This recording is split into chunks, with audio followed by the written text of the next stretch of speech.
Ne si drejtues të komunitetit Mariot, ishim në një takim me Presidentin e Republikës për çështjen kryesore që ka sot komuniteti i Marës për çështjen e pronave.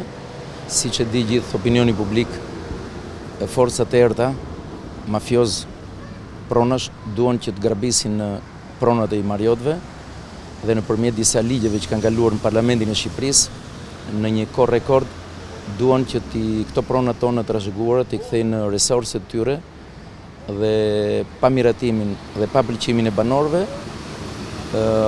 Unë mendoj që pritja te Presidenti i Republikës ishte një pritje shumë e mirë, ja vlente dhe përfitoj nga rasti që dhe ta falenderoj Presidentin e Republikës, na premtoi një mbështetje shumë të madhe brenda kompetencave që ka.